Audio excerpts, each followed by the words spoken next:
The road to the 2020 Kentucky Derby. Let's recap the Sam F. Davis Stakes from Tampa Bay.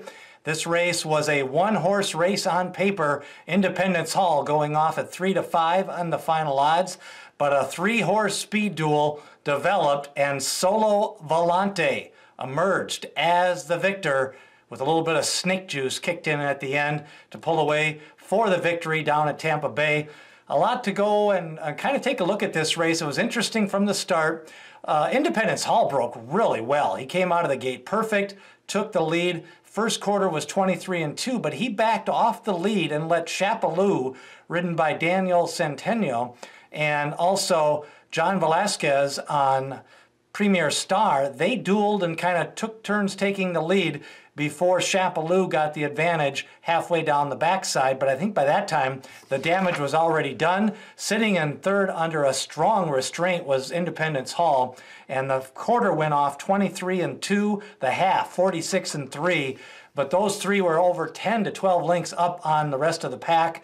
And it kind of showed going into the turn. Solo Volante angled to the inside and came up with a powerful rush, made up about 6 lengths, and immediately backing out of there was actually Premier Star went first, and then Chapelou gave away very fast. And it looked like Independence Hall, who kind of came with that 3-wide bid. He had sat in third, but he was just a little bit too close to that hot pace, especially 46-3, when he didn't get a lot out of that Jerome back on January 1st.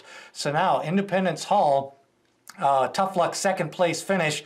Meanwhile, the Solo Volante, the speed never backed up in this most recent race at Gulfstream Park, as Chance It and as seen on TV. They just kept on going. The race flow really favored those two front runners, and Solo Volante actually ran pretty good. He was a little bit of a shot in here, but he was bet down in some of the doubles and pick 3 will pays. Solo Volante with that nice move coming up the inside, established position, and then really just wore down a tired out Independence Hall, as the track overall was playing pretty fairly on Saturday at Tampa Bay. So what do you take about this?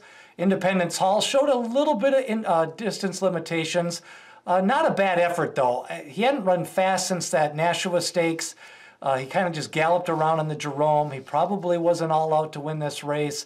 He was too close to that. Well, he took the lead on that 23-2, then backed off, and now you can say, well, Tiz the Law was able to do it last week. Well, they didn't go quite that fast, and Tiz the Law got trapped a little bit inside horses and was able to draft in. Independence Hall was kind of stuck in that third spot, way ahead of the rest of the pack, made his move, and he may have been a little bit short. We'll see. Some of these constitutions, we'll see if they really want to go 1 1/8, 1 1/4 as we start to stretch out on some of these races. Solo Volante now, he had impressed in his debut race. Now he's got a nice win on the dirt. He's a turf winner, and he's got some options. Will he wait for the Florida Derby? Will he come back for the Tampa Bay Derby? And what about Independence Hall? Does he come back for the Tampa Bay Derby, try to get those 50 points there, or maybe wait for the Bluegrass and make one final attempt, or even the Wood back in New York, where he's got a couple of wins on that East Coast? I think it's going to be more interesting to see what Independence Hall does next. Probably the Wood or the Tampa Bay Derby, most likely, as he will continue on the trail. Meanwhile, Solo Volante also with some options. Tampa Bay, or we could also see him down in Florida for the Florida Derby, depending on what happens with Dennis the Moment.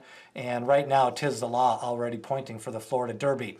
What did you think of the Sam F. Davis? Leave your comment below, hit subscribe, and smash that like button, or share this video as we lead you up to the 2020 Kentucky Derby.